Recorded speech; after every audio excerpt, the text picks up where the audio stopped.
Hi everybody, it's Kathy Fray here from MotherWise. And what I want to explain to you today in this webinar podcast is basically a little overview of understanding the 4 stages of childbirth and the 3 phases of labour.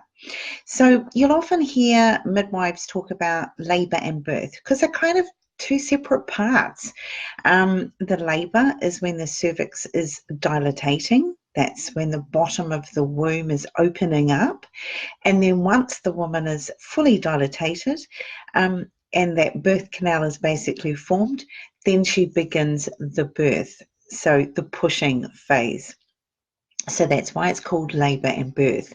But there is really 4 stages, to be more precise, and that is the first stage is labour, so that's the shortening and opening of the cervix, and the second stage is birth, that's the pushing phase, and then the third stage is the after birth, which is a placenta, and then the fourth stage is, well, the most amazing magical vibe that is going on in that first hour or 2 after a baby is born.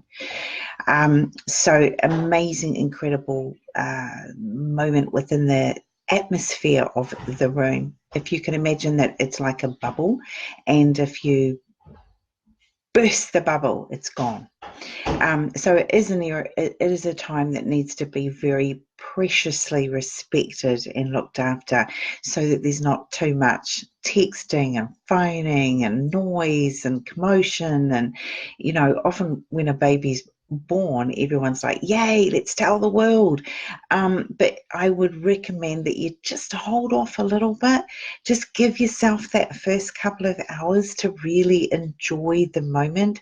Plus you've still got the placenta to come. There's still perhaps some perineal suturing. We still need to get that baby latched on, and the baby needs to be weighed. And of course the first thing everybody always asks is, oh, what is a weigh? Well, we don't know. The baby's having skin to skin on mother. It's only just been born.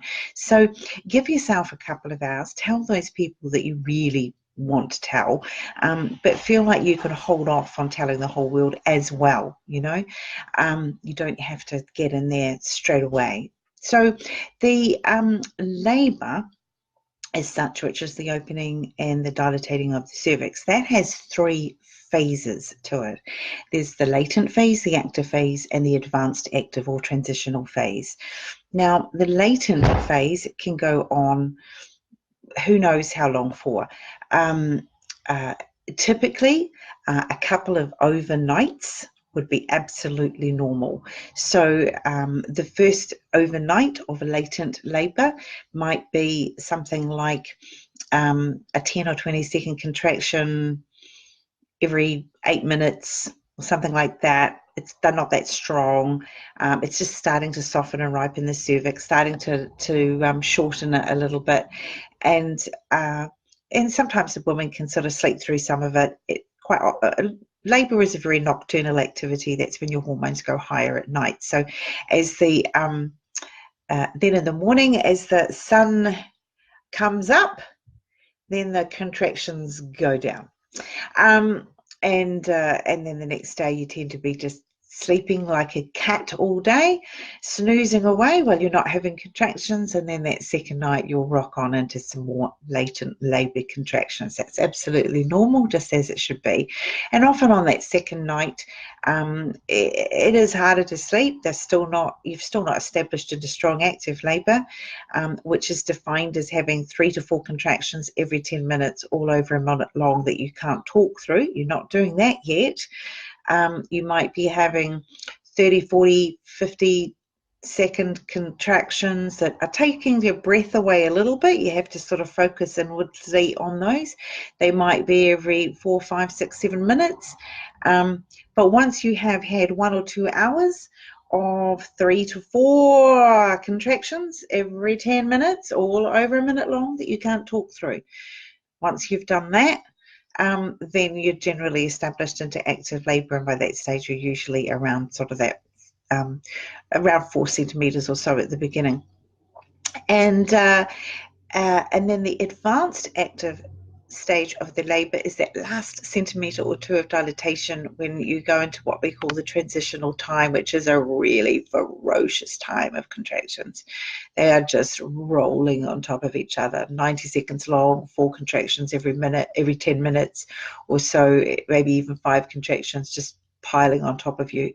And that's a really, really tough time of labor. But that's we get you through that. You know, it doesn't last forever. It's just a short period of time. You're going to be starting to feel some pressure in your rectum as the baby's coming down, and you're going to start to want to push. And then once you're fully dilated and you're actually pushing and you're into that second stage, the birthing stage, then the contractions feel completely different and they feel really good, and you want to be doing it. You can't not. It's an irresistible urge to push. So, and then of course we have the baby, and then you give birth to the placenta, and then you've got that vibe for the first hour or so, hour or two after a baby is born. So that is just a little overview, and we're going to be doing a much bigger deep dive into those 4 stages of childbirth and 3 phases of labor in my Essential Basics tribe, and that's when we do the MotherWise masterclasses. And just sorry about all the noises if you can hear all of those. I'm at a house that's having some construction done at the moment. Yeah, so that we're going to be doing that deep dive into a lot more understanding of those and ways to manage pain through that period. And I'll include the link on here if you want to join my MotherWise master classes, where we go into lots more detail. Otherwise, I wish you all a wonderful rest of your week, and we will talk to you later. Bye, everybody. See you.